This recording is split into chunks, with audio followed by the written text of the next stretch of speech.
우리 지금 그런 게 느껴져요. 마지막 때를 우리가 살아가고 있는 게 느껴집니다.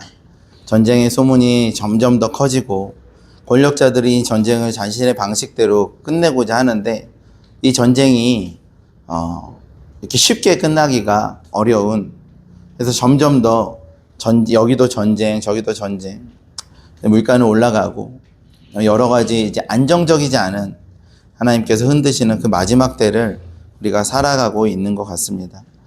이 마지막 때 우리 가운데 필요한 게 뭘까? 우리 가운데 정말 간절히 필요한 게 뭘까? 하나님의 그 기름 부으심, 하나님께서 우리 가운데 새 영을 부어주시는 그 기름 부으심이 우리 가운데 필요하다는 또 갈망이 우리 안에 있습니다. 성령에 임하여 주십시오. 저는 오늘 예배 가운데 성령님께서 하나님의 영을 우리 가운데 좀 부어주시기를, 성경을 보면요, 부어주신다는 단어가 그냥 이렇게 정도 주는 게 아니라 정말 정말 넘치도록 부어주신다는 원어의 의미를 가지고 있어요. 그래서 하나님의 영을 우리 가운데 넘치도록 부어주시기를 기대하는 마음이 있었어요. 그런데 오늘 우리 현지자매가 또 마지막 찬양에 성령의 기름 부으심, 이 찬양하는데 얼마나 간절하고 또 한편으로는 기대되고 하나님께서 우리와 함께 하시고 그 기름 부으시는지 기대가 됩니다. 하나님께서 오늘 우리 가운데 하나님의 귀한 영을 부어주실 줄 믿습니다. 여러분 믿으십니까? 기대하십니까? 내가 말세 내 영을 너희에게 부어주리니 너희의 자녀들은 예언할 것이요, 이렇게 성경은 말하고 있습니다.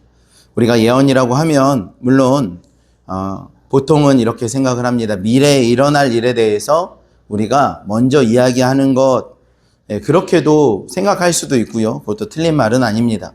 그러나 통상적으로는 하나님의 말씀이 그 중심에 있습니다.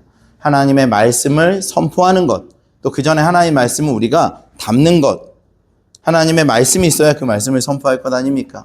그러니까 하나님의 말씀이 우리 가운데 부어지고 하나님의 말씀을 우리가 지키는 것, 그것이 예언의 첫 번째입니다.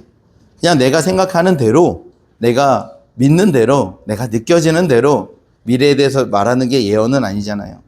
우리 예언자들은 하나님 말씀을 그야말로 군대에서 말하는 것처럼, 군대에서 복명복창이거든요. 하나님 말씀하신 걸 대언하는 거죠. 내가 만들어내는 게 아니잖아요. 그래서 복명복창을 잘해야 됩니다. 복명복창. 군대에서도요, 복명복창이 되게 중요할 때가 있었어요. 그래서 전화를 하면 제가 이거 준비한 설교는 아닌데 잠깐 얘기할게요. 제가 행정병이었는데 작전병이 있었습니다.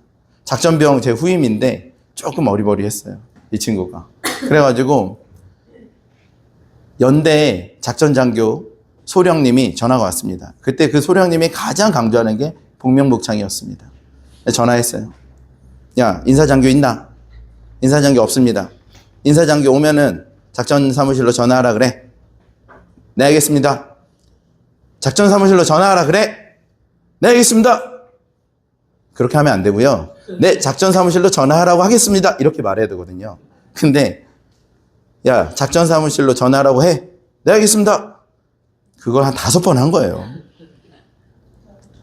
야, 너 지금 작전사무실에 튀어와! 그래가지고 튀어간 거죠. 열심히 했는데 왜 안 되죠?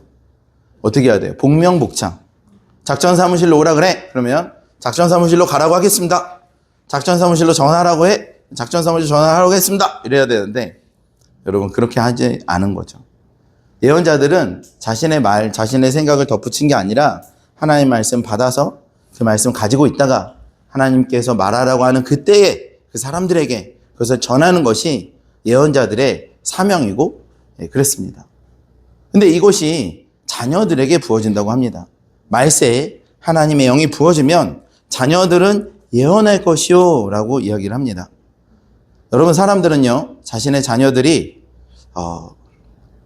크면 이제 이 아이들은 미래가 아직 창창하잖아요.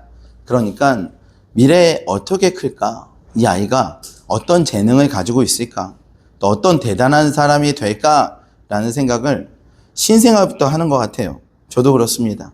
그러다가 이제 신생아 때 뭔가의 어떤 재능들, 어떤 기능들 이렇게 보이면은 야, 얘가 천재가 아닐까? 얘가 영재가 아닐까? 얘가 이 부분에 뛰어난데? 이런 생각을 합니다. 그러다가 이제 어린이집에 가고 유치원에 가면 거기에 대해서 딴 애들도 다 그 정도 한다는 얘기를 듣고 요 정도는 아닌가 보다. 그래도 이 친구가 뭔가 기특한 게 있는데 하다가 초등학교에 가고 중학교에 가고 고등학교에 가면은 그렇지 않다라는 생각들을 또 하게 됩니다. 그 어릴 때는요, 이런 생각이 있습니다. 그냥 아이들이 굉장히 특별한 아이가 되겠지. 굉장히 아주 하나님께 크게 쓰임받는 아이, 또 세상 가운데 큰 영향력을 미치는 아이가 되겠지 하는 생각이 아마 대부분의 모든 부모님께 있는 것 같습니다. 근데 저는요, 그것을 이렇게 봅니다. 굉장히 도박 같은 거라고 봅니다. 도박. 그러니까 이럴 수도 있고 저럴 수도 있는데 근거가 거의 없는 도박 같은 거라고 생각을 합니다. 아이들이 커서 하나님께 쓰임받고 하나님의 일을 하고 그래서 그 아이들이 영향력을 미치는 데는 가장 중요한 요소가 하나 있습니다. 그것이 있으면 그것이 있는 만큼 하나님, 아이들도 그렇고 우리도 그렇고 하나님 앞에 큰 자가 될 수 있는, 귀한 자가 될 수 있는 유일한 어떤 동력이 있어요. 여러분, 그 동력이 없는 상태에서 내가 이 아이가 이렇게 될 것이다. 그건 도박과 같은 거예요. 저는 그렇게 생각합니다. 이 아이의 근원적인 힘이 어디서 옵니까? 영, 혼, 육 중에 영에 있습니다. 그리고 그 영을 풍성하게 하는 유일한 방법은 여러분, 하나님의 말씀입니다. 그래서 이 아이가 이 말씀을 담는 만큼 그 말씀이 성취되는 인생을 살게 됩니다. 그 말씀이 풍성한 인생을 살게 됩니다. 생각을 해보세요. 우리는 그 아이들을 보면서 이 아이들의 미래가 어떻게 될까 생각을 하지만 무턱대고 그냥 장밋빛 인생이 살 거야. 아주 뭐 이렇게 긍정의 그렇게 살 거야. 그런데 그 근거는 전혀 없어요, 여러분. 그냥 그런 건 이제 도박과 같은 거죠, 여러분. 그냥 한번 했는데 로또를 했는데 이게 잘 될 거야 했는데 되든 안 되든 근거는 별로 없어요. 그러나 분명한 성경적 근거는 뭐냐면요.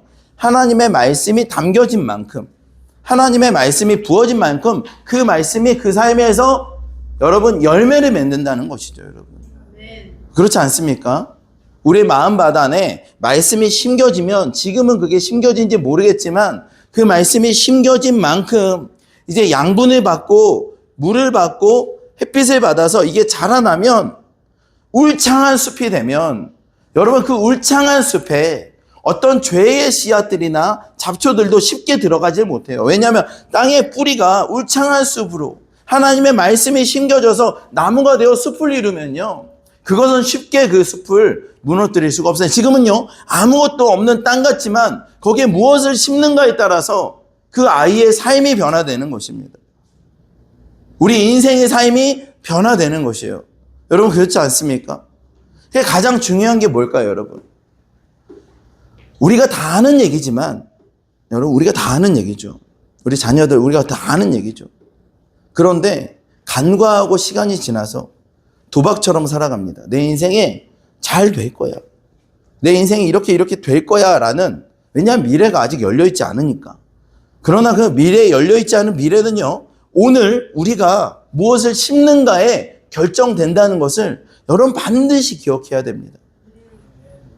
그래서 말씀을 우리 삶에 심으면 그 말씀이 반드시 자라서 열매를 맺어서 풍성한 삶의 열매를 나타냅니다. 물론 그 땅이 좋아야겠죠, 여러분. 그 땅이 좋아야 됩니다. 그래서 우리는 혼의 영역을 무시할 수는 없습니다. 우리 마음밭을 잘 가꿔야 됩니다. 매일마다 제가 초등학교 놀라는 건 초등학생들이 오징어 게임을 본답니다. 초등학생들이 오징어 게임, 저도 오징어 게임을 볼 수가 없어요. 너무 잔인하고 기괴하고 불편해서 볼 수가 없는데요. 초등학생이 오징어 게임을 보면 그 마음밭이 어떻게 되겠습니까?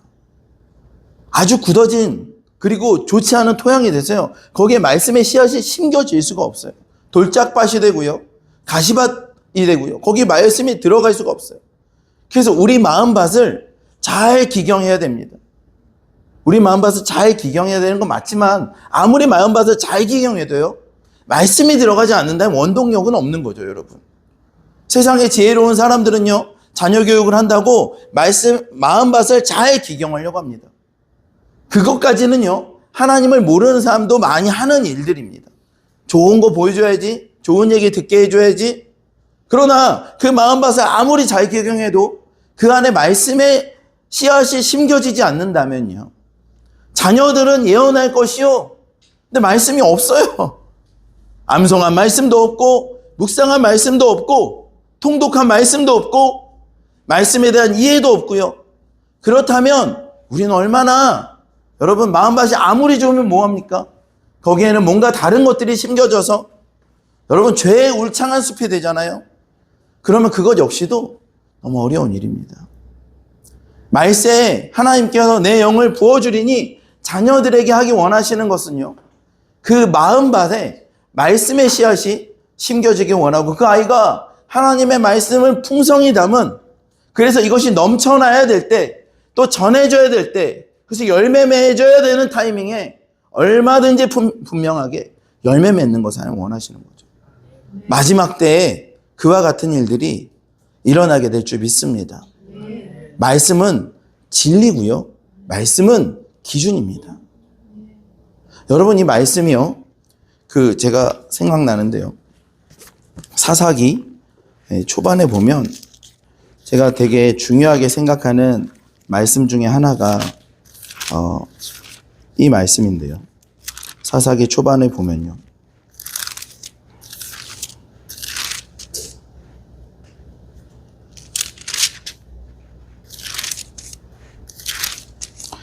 삼 장 1절에 보면 여호와께서 가나안의 모든 전쟁들을 알지 못한 이스라엘을 시험하려 하시며 이스라엘 자손의 세대 중에 아직 전쟁을 알지 못하는 자들에게 그것을 가르쳐 알게 하려 하사 남겨두신 이방 민족들은, 그러니까 하나님께서는 다음 세대가 뭘 하길 원하는지 아세요?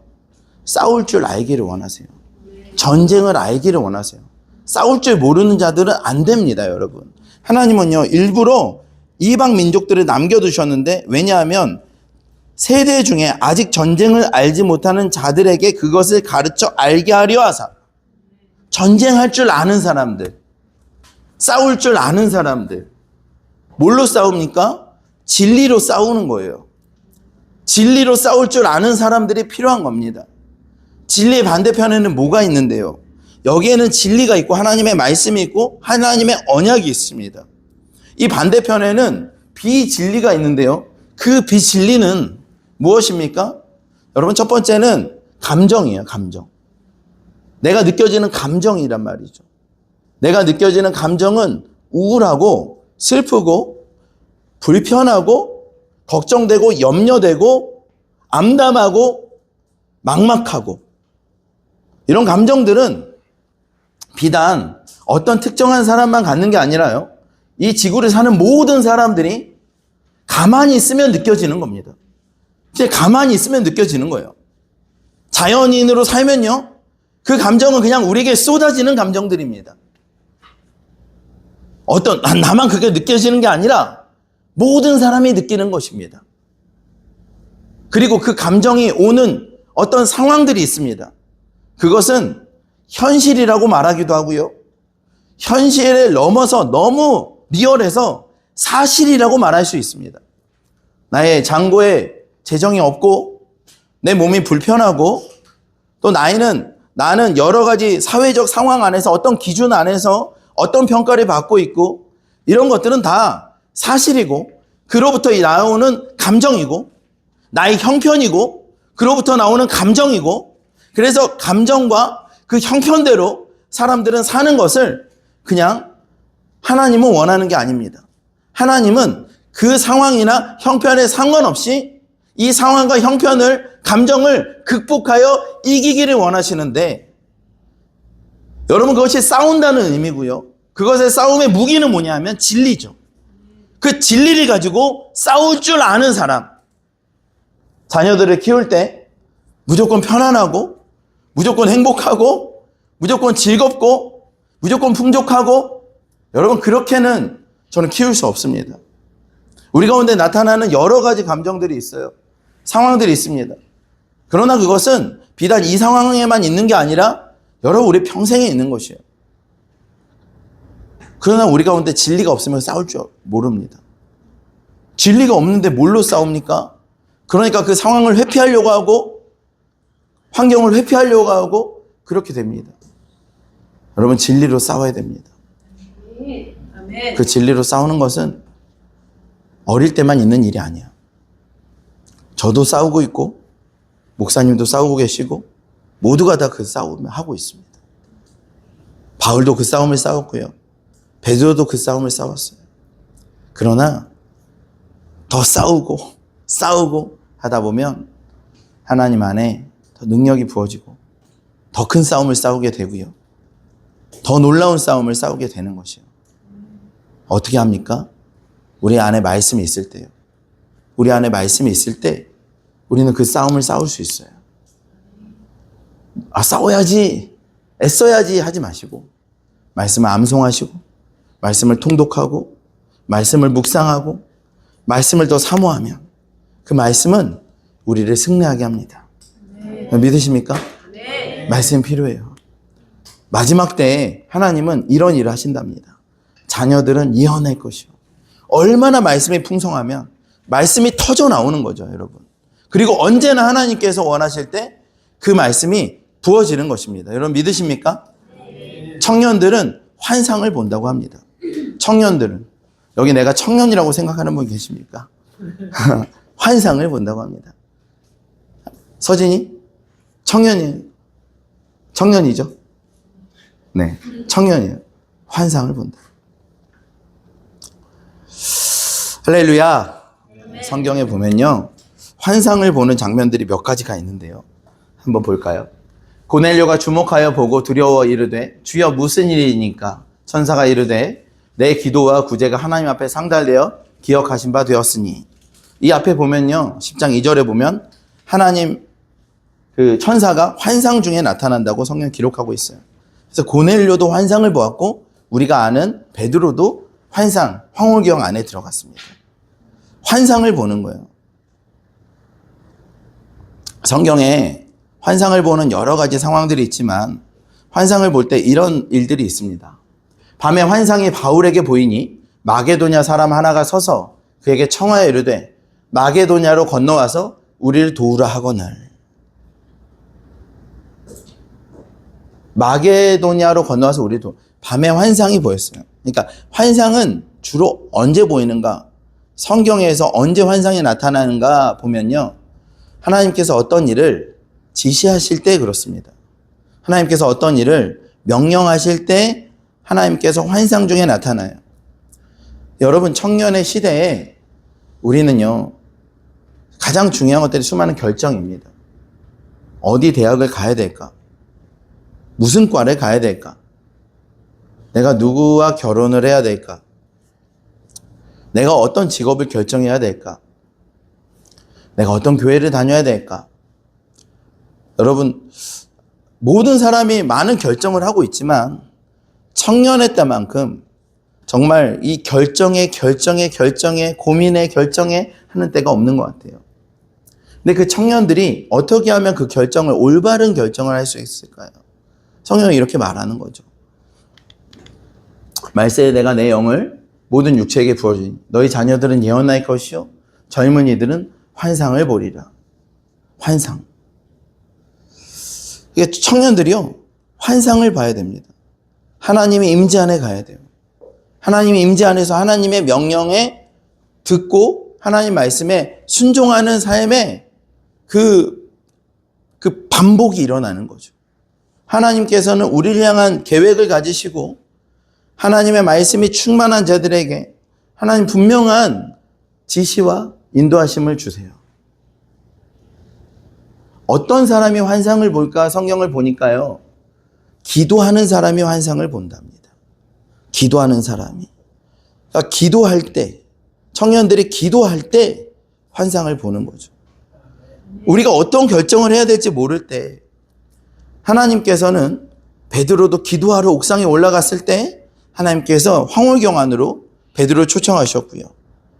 이 고넬료가 늘 기도하던 사람이라 성경은 너의 기도를 통해서 내가 너를 선택하였고 너에게 새로운 일을 지시하시는데 어떤 사람이요? 기도하는 사람이요. 우리는 뭔가를 결정할 때 여러 가지 기준으로 결정을 합니다. 여러 가지 눈에 보이는 상황들로 우리는 결정도 합니다. 그런데 기도할 때 우리가 생각하는 어떤 상황이나 기준을 뛰어넘어서 하나님께서 우리 가운데 명확하게 보여주시는 그런 일들을 우리가 여러분 볼 수도 있습니다. 우리가 기도할 때 그 길로 걸어갈 수가 있어요. 청년의 때에 기도의 자리를 지켜야 됩니다. 여러분 기도하면 분명히 하나님께서 우리 삶에 인도하시는 걸 느낄 수가 있어요. 저는요 어제 이런 일이 있어요. 오전에는요 예식이 있었습니다. 그래서 오랜만에 저희 친가 가족분들을 굉장히 많이 만나 뵙는 일이었어요. 영적 전쟁 굉장히 필요합니다. 친가에 많은 분들이 이제 어떤 분은 보살도 계시고요. 그래서 이제 그 외할머니 돌아가셨을 때 굉장히 저와 이 외할머니의 어떤 그 장례 절차를 놓고 굉장히 이제 여러 가지 의견 충돌이 있었던 분들도 계시고, 그래서 그분들은 저를 만나면 항상 조카인데도 목사님 이러세요. 굉장히 불자신데 저는 뭐라고 말씀드려야 될지 모르겠는데 어쨌든 기도가 되게 필요하더라고요. 기도가 필요해요. 또 오후에는 저희 처갓집 이렇게 저녁 모임이 있었습니다. 어쨌든 간에 그 가족 모임은 되게 편안하게 생각들을 많이 하시죠. 가족 모임은 이렇게 편안하다. 근데 저는요, 가족 모임이 좀 기도가 많이 필요한, 심지어 저와 저희 아이들의 모임도 제가 정말 기도하고 중보해야 되는 모임으로 저는 좀 많이 생각을 합니다. 가장 편안하기 때문에 가장 많은 상처를 줄 수도 있고, 그 상처를 주었는데도 가족이기 때문에 벗어나기 어려울 때 굉장히 어렵잖아요. 가족들을 위한 중보와 그 모임을 주님께 올려드리는 게 굉장히 저한테는 좀 필요하다는 생각이 들어요. 가장 가까운 사이고 허물없는 사이라서 가장 편안하지만 어쩌면 가장 기도가 필요한 그런 모임이라고 생각을 합니다. 가족 모임 2번을 두고 기도를 좀 충분히 했습니다. 기도를 충분히 하고 가족들이 만났을 때 제가 느껴지는 게 있었어요. 그게 뭐냐 하면 하나님께서 살아계시구나. 하나님께서 역사하시는구나 라는 걸 느낄 수 있었습니다. 하나님의 은혜가 있다는 걸 느꼈어요. 제가 그러면서 부끄럽게도 목사지만 하나님 정말 살아계시구나. 우리가 기도하면 하나님께서 역사하시는구나. 기도 안 하면 아무 일도 일어나지 않고 불편한 상황이 생길 수도 있는데 기도하면 하나님 역사하시는구나. 주말에 가족들한테 갈 때 좀 충분히 기도하면 역사가 일어나는데 우리는 이렇게 생각하죠. 엄마는 아빠는 전도해야지 뭐 이렇게 되겠지. 그러다가 안 되면 어쩔 수 없고, 그리고 만나서 편안한 관계가 되는데 좀 찢어지거나 불편하면 뭐 어쩔 수 없고. 근데 의외로 가족 만남에 기도를 별로 안 합니다, 우리가. 근데 만약 우리가 기도한다면 상황 많이 달라질 수도 있어요. 가족 모임이 가장 기도를 많이 해야 되는 영역인 것 같아요. 제가 드리고 싶은 말씀은 기도하면 하나님 역사하신 걸 느낀다는 거예요. 분명히. 기도하면 하나님께서 일하시는구나. 그래서 어떤 문제가 앞에 있어도 기도하면 되지. 기도하면 이거 넘을 수 있지. 기도하면 넘어갈 수 있어. 라는 마음이 있는 거죠. 전쟁하기 쉽지 않아요. 어려워요. 산이 높은 것 같아요. 근데 기도하면 분명히 할 수 있어요. 내일 일도 오늘 기도하면 할 수 있고요. 내일 모레 일도 오늘 기도하면 또 할 수 있어요, 여러분. 그리고 지나고 나면 기도해서 이렇게 됐구나라는 게 있어요. 기도는 우리 가운데 능력인 것 같아요. 때로는 잊고 살지만 다시 기도하면 이겨낼 수 있어요. 그리고 또 하나는 구제입니다. 원어를 보면요, 구제는 긍휼한 마음이에요. 우리 가운데 긍휼한 마음이 있을 때 하나님의 지시하심을 받을 수 있다고 생각해요. 긍휼한 마음이 있는 사람이요, 하나님께 헌신된 사람입니다. 하나님 제 삶을 사용해 주십시오. 왜냐하면 하나님은 긍휼 그 자체시거든요. 잃어버린 영혼을 향해서 하나님이 너무 마음이 아프시거든요. 그래서 그들을 향한 하나님의 마음에 내가 헌신할 때, 하나님 제가 그 일에 헌신하기 원합니다라고 할 때요, 우리가 하나님의 지시하심을 받을 수 있다고 생각합니다. 여러분, 모든 청년들이 환상을 보는 건 아닙니다. 어떤 사람들이 그래요? 기도하는 사람, 긍휼을 하는 사람. 결국에는 우리가요, 이렇게 생각을 합니다. 하나님께 헌신했다. 하나님께 내 삶을 드렸다. 결단이기도 하고요. 뭔가 그렇기도 하지만 근원적인 어떤 힘을 이렇게 보면요, 결국 하나님의 긍휼한 마음이 내게 부어져서 내가 저 민족을 위해서 헌신해야겠다. 저 민족이 하나님을 모르고 저렇게 살면 어떻게 될 것인가.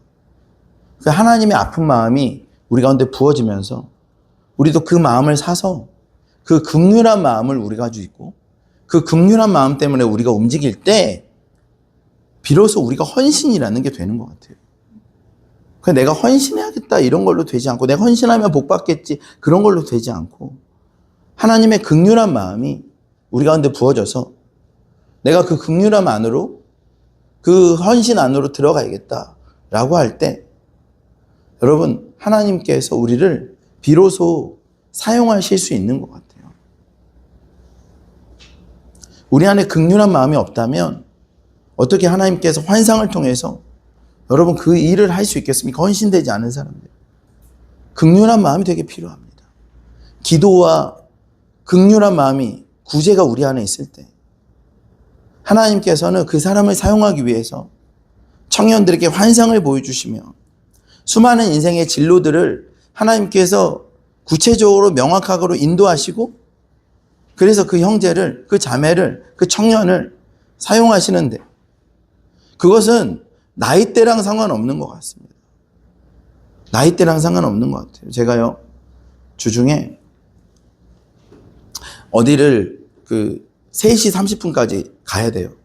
근데 이제 목사님 뵈러 이제 방화역에 가야 됩니다. 방화역에 가야 되는데 금요일날 미팅이 3시에 끝났어요.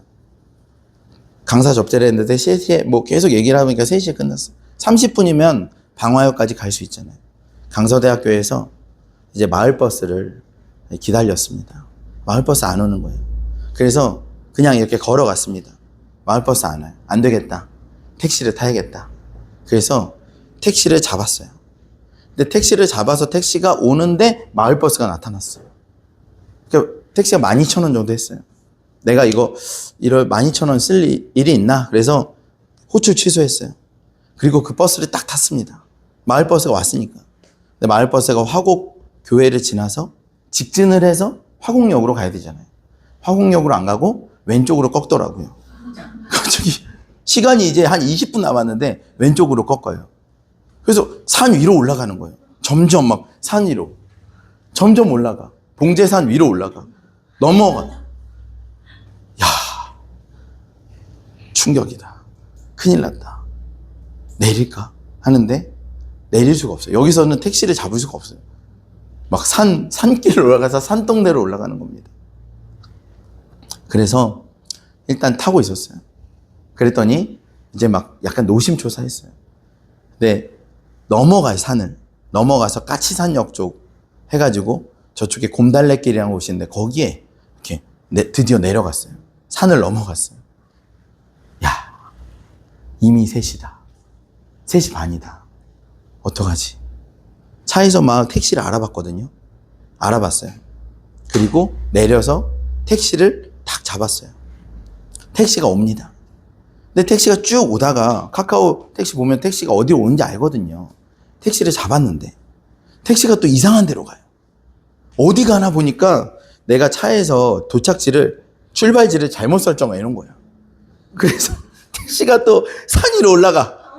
전화해서 아저씨 거기 아니에요. 어디 가세요? 그러니까 여기 찍힌 대로 가는 건데요. 아저씨 여기 아니에요. 오세요. 근데 이렇게 해서 오세요 했는데 아저씨가 오다가 또 다시 올라가. 아저씨 어디 가세요? 그러니까 잠깐 헷갈렸대. 그래서 그냥 호출 취소를 했습니다. 이건 안 되겠다. 죄송합니다 하고 취소했어요. 이미 3시 30분이에요. 약속 시간이 3시 30분인데. 제가 약속 시간을 늦는 거를 상당히 못 참아요. 막 심장이 뛰고 진짜 힘들어요. 그런데 그날 이게 꼬이려니까 이게 다 안 되는 거예요. 그래서 호출 취소를 했는데 그 앞에 택시가 오고 있어요. 빈 차가. 요즘에 이렇게 택시 잡기는 어렵잖아요. 택시를 잡았어요. 그랬더니 택시가 섰어. 택시를 탔습니다. 택시를 타고 뒤에 앉아서 전화를 드렸어요. 제가 이만저만해서 이렇게 해서 좀 늦겠습니다. 얼마나 40분 정도 늦겠습니다. 이게 40분 늦는다는 게 말이 안 되잖아요. 죄송합니다. 이게 거의 너무 큰 결례고. 그런데 제가 너무 이제 힘들었어요. 택시 타고 이렇게 가는데 하나님께서 성모야, 그 택시기사를 전도하면 좋겠다 이런 마음을 또 주셨어요. 주님, 이분은 인상이 선한 게 교회를 다닌 것 같습니다. 그랬더니 아니다, 전도해라 그런 마음을 주셔서 일단 이분을 좀 살펴봤어요. 이분이 지금 사업을 이제 접고 은퇴하시고 택시를 하시는 건가? 아니면 이게 개인 택시인가 보니까 개인 택시야. 그럼 언제부터 하셨지? 개인 택시를 한 1억 주고 사셨나? 아니면 어떻게 하신 거지? 보통 은퇴하신 분들이, 왜냐하면 이분한테 제가 방화역으로 가자 그랬더니 길을 모른대요. 내비 찍고 갈까요? 어떻게 갈까요? 그래서 아니 제일 빨리 가주세요 했는데 나는 노원구 사람이라 길을 잘 몰라요. 그래서 길을 모르시면 저도 이제 찾아봤죠. 어디가 빠른가? 남부순환도로로 가는 게 빠른가? 까치터널을 지나서 가는 게 빠른가? 그러다가 내비 찍고 가주세요. 이분은 어떤 분일까? 그래서 이분한테 택시를 얼마나 하셨어요? 그랬더니 46년 했습니다 이러더라고요. 에? 46년이요? 아니 46년인데 왜 길을 모르세요? 그랬더니 브리샤 때부터 하셨대요. 택시를 6대 바꿨답니다. 택시 차를 브리샤 해가지고 콩코드 해가지고 지금 이게 차가 6대짜랍니다. 보통 60만 정도 타신대요. 60만 킬로 타시고 바꾸시고 7년 정도 하신대요. 46년 하셨대요. 21살 때부터 시작했대요. 아니 21살 아니에요. 27살 때 시작하셨대요. 첫째 아들이 49살, 둘째 딸이 47, 셋째가 45, 3명 다 키우셨대요. 언제 쉬세요? 쉬고 싶을 때 쉬어요. 선생님만 모셔드리고 노원구 가서 집에 가서 쉬려고요. 그렇게 말씀하시는 거예요. 그러세요. 이제 자녀들 다 키우시고 행복하시겠어요? 아니, 편안하시겠어요? 다 키웠죠. 근데 기사님 행복하세요? 아니요. 기사님 그럼 왜 행복하지 않으세요? 아내가 아프고 저도 종합병원이에요. 아내는 58년 개띠인데 몸이 많이 안 좋아요. 그리고 저도 종합병원입니다. 이러시더라고요. 사장님, 제가 이렇게 저도 하나님을 만나서 사는 사람인데 문득 하나님께서 선생님을 참 사랑하신다고 그런 마음을 주세요. 이제 자녀들도 다 키우셨으니까 선생님 인생에 대해서 생각해 보셔야 되지 않겠습니까? 그래요. 요즘에 그런 생각을 많이 해요. 내가 왜 사는지, 내가 또 뭘 목표로 살아야 되는지, 그런 생각을, 내가 뭘 위해서 살아야 되는지 생각을 많이 합니다. 가까운 교회를 한번 가보시죠. 하나님을 만나면 그 안에 답이 있더라고요. 이 세상에 사과 하나도 우연히 만들어진 게 아니라 사람에게 뭔가 딱 맞춰진 것처럼 온 우주가 우연히 만들어졌다고 말하기에는, 모든 종교는 그거의 근원적인 실체에 대해서 말하고 있지 않아요. 그러나 성경은 그 권한적인 실체에 대한 답을 가지고 계시고 사장님이 어디서 왔고 무엇 때문에 삶이 어디로 가는지에 대해서 성경은 말해줄 수 있고요.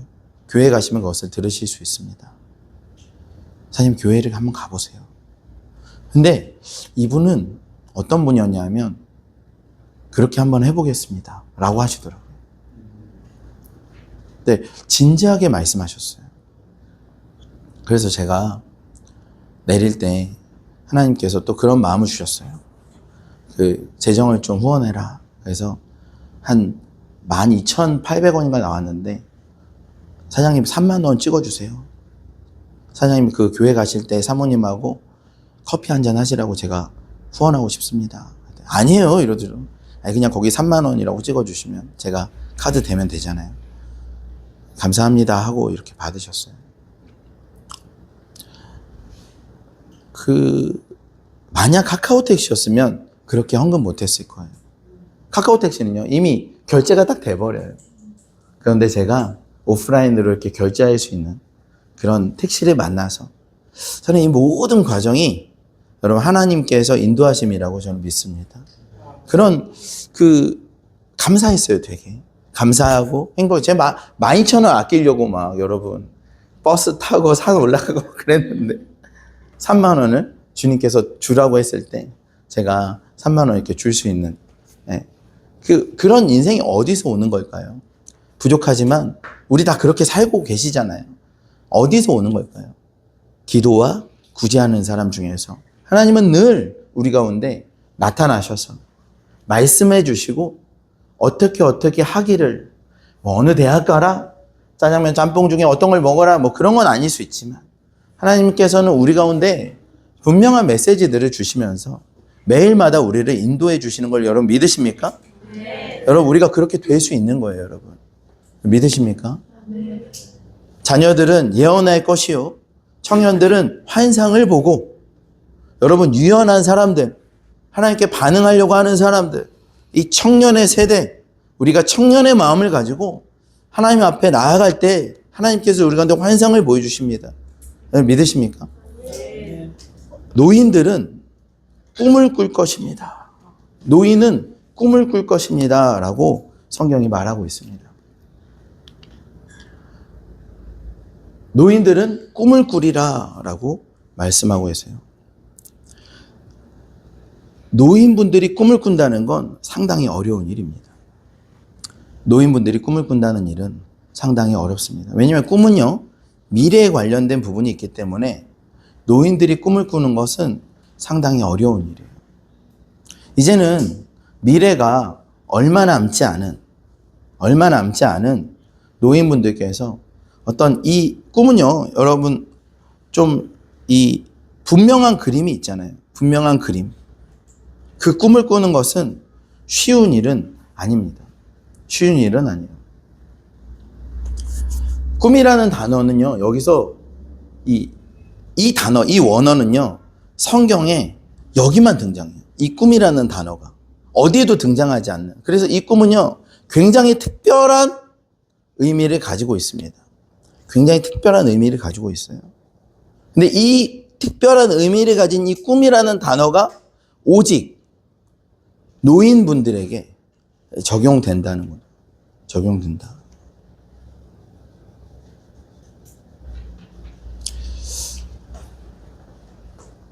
최혜천 목사님하고 주중에 해밀턴 교수님하고 또 많은 어떤 학교 관계자분들하고 같이 좀 식사하는 시간을 가졌습니다.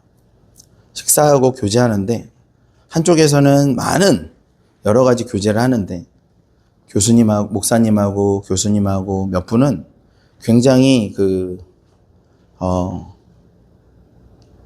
어떤 목사님의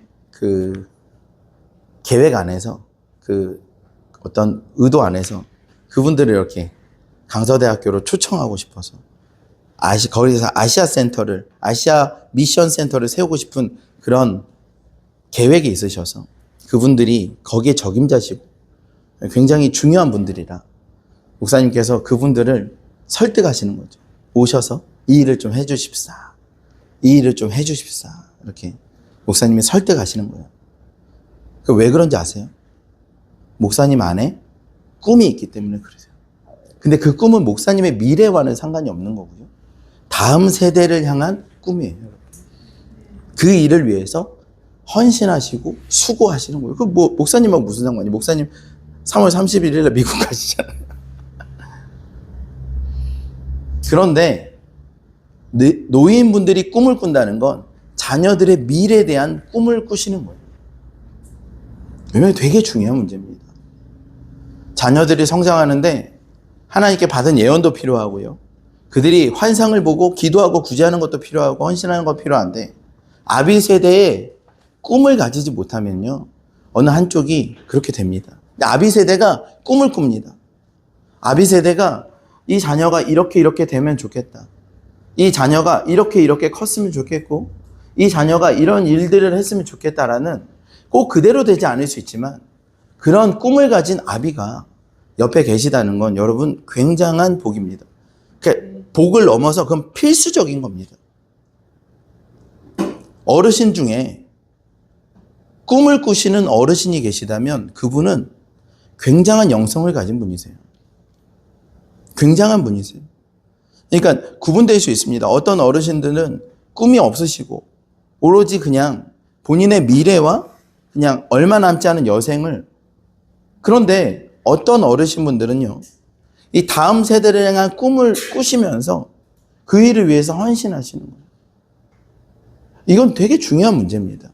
목사님께서 저한테 지나가는 말씀으로 남 목사가 나중에 정말 학교에 중요한 사람이 되어서 해밀턴 교수님하고 동역하게 될 거라고 영어로 이렇게 해밀턴 목사님 교수님한테 얘기를 하시는데 어쨌든 뭐 그렇게 될지 안 될지 모르겠지만 중요한 건 우리 주변에 어떤 분이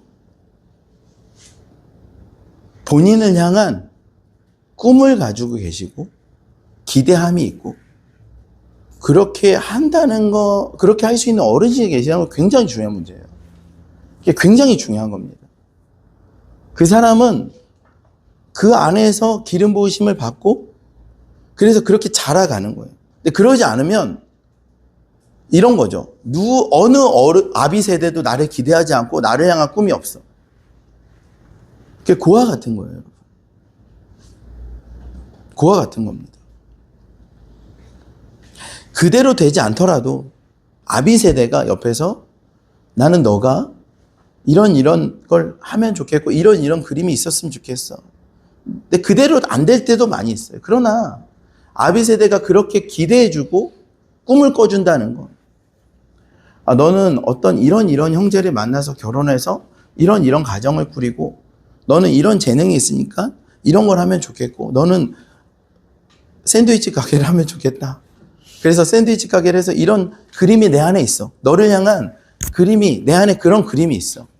내 안에 선명한 그런 그림이 있어. 그 그림은 내가 하나님께 받은 건데 내가 그것을 그런 그림을 너를 향한 그런 그림이 있어. 그리고 너는 그렇게 되면 잘 될 것 같아라는 그와 같은 소통과 요소는요. 그리스도인들에게 굉장히 중요한 겁니다. 그런 거 너무 중요한 거예요, 여러분. 그래서 성령의 기름 부어주시면 노인들은 꿈을 꾸시는 것이고 그 꿈을 통해서 자녀들을 섬기시고 키우시는 것이에요. 저희 육신의 아버지, 어머니도 저를 향한 꿈이 있으시고 저희 육신의 장인어른, 장모님도 그분의 연륜 안에서 우리를 향한 꿈이 있으세요. 꿈을 꾸는 대상이 된다는 건 엄청난 복입니다. 엄청난 복을 넘어서 그게 없으면 안 돼요, 여러분. 왜냐하면 여기 다 나와 있잖아요. 성령이 임하시면 자녀들은 예언할 것이요. 그 청년들은 환상을 보고 아비들은 꿈을 꿔. 이 요소가 다 있어야 돼요, 여러분. 그런데 아비는 없어도 돼. 노인은 없어도 돼. 그것만큼 어리석은 게 없어요, 여러분. 언제 꿈을 꿉니까? 안식할 때 꿈을 꾸는 거예요. 잠을 잘 때. 성경이요. 이 꿈이란 단어가 이제 히브리서에는 좀 나오는데 이 단어에 대응되는 히브리어가. 근데 언제나 잠을 잘 때입니다. 그러니까 평안할 때. 어떤 분이 꿈을 꾸는지 아세요? 하나님 앞에 노년에 정말 하나님의 임재 안에 평안을 누리시는 어르신들. 하나님의 믿음의 선배들, 믿음의 선진들, 그분들이요, 하나님 앞에 머무시면서 그 평안 안에서 자녀들을 향한 꿈을 꾸시는 거예요. 꿈을 꾸시는 거예요. 그게 얼마나 소중한지 몰라요. 그래서 우리 주변에 우리의 영적인 아비 분들 중에 하나님 안에 정말 깊은 하나님의 임재 안에 거하시면서 자유를 누리시는 분들이요, 그 평안과 안식을 누리시는 분들 안에 하나님께서 계시적인 꿈을 주세요. 그리고 그 계시적인 꿈이 우리 가운데 아멘 할 때 풀어지는데, 여러분 이것은 단지 연배적인 게 아니에요. 사실 여기에 보면 늙은이라고 하는데 정확한 그 해석은 노인들입니다. 노인들. 그러니까 노인들이 아니에요. 노인들이 아니라 장로님이에요. 장로. 그러니까 목회자, 장로를 말해요. 이 단어가, 노인들이라고 쓰인 단어가 다른 성경에는 전부 다 장로들이라고 이렇게 되었어요. 그러니까 교회 안에서 목회자를 통해서 또 리더들을 통해서 그 주님의 안식 안에서 부어지는 그 계시가, 오늘 주일 예배에 전해지는 선포도 마찬가지고요, 개인적으로 전해지는 어떤 그런 것도 마찬가지고, 그 계시가 여러분 우리 가운데 있다는 건 너무 중요한 일입니다. 그래서 그 꿈을 가지고 하나님 주신 계시를 전하는 거예요. 그 계시를 여러분이 아멘 하시면, 오늘 많은 이야기를 나눴죠. 자녀들은 예언할 것이요, 우리 안에 말씀이 필요합니다. 그 말씀과 진리로 세상을 이기고 감정을 이기고 상황을 이기고 싸울 줄 아는 사람. 청년들은 환상을 보고 하나님의 지시하심을 받아 살아가는 기도와 긍휼로 무장한 사람들. 그리고 노인들은 꿈을 꾸는, 그래서 자녀 세대를 향한 축복과 하나님 보이시는 계시들을 흘려보내며 아비의 마음이 자식에게, 자식의 마음이 아비에게 흐르기 위해서 예수님이 이 땅 가운데 오신 것이죠. 근데 그 일이 말세에 하나님의 영이 부어지는 공동체 가운데 일어나는 일이라는 것입니다. 네. 할렐루야. 네. 그것이 우리 가운데 일어날 일입니다. 그때 우리가 그것을 이겨낼 수 있어요. 말세를요. 마지막 때는 어떻게 살 것입니까? 여러분, 이 기름 부으심이 모든 육체, 왜 모든 육체에게 부어집니까? 이런 거잖아요. 맨날 뭐냐면 하려고 했는데 안 됐어요. 이렇게 해보려고 했는데 잘 안 되더라고요. 이렇게 살아보려고 했는데 이게 잘 안 되더라고요. 이겨내보려고 했는데 안 이겨지더라고요. 그런 감정을 내가 이겨내려고 했는데 못 이겼어요. 상황을 바꿔보려고 했는데 상황이 안 바뀌었어요. 여러분, 그 모든 육체의 한계를 가지게 돼요.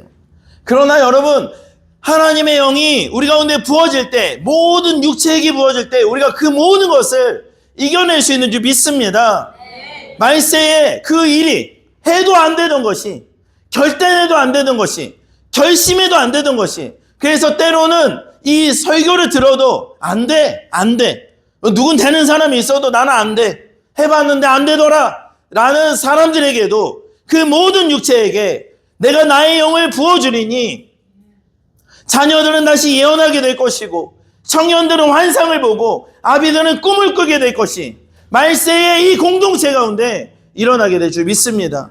낙심하지 마십시오. 포기하지 마십시오. 우리가 할 수 있습니다. 믿으십니까? 하나님의 영을 구할 때 그 일들이 일어나게 될 줄 믿습니다. 우리 같이 한번 찬양할까요? 자녀들은 예언할 것이요, 청년들은 환상을 보고 아비들은 꿈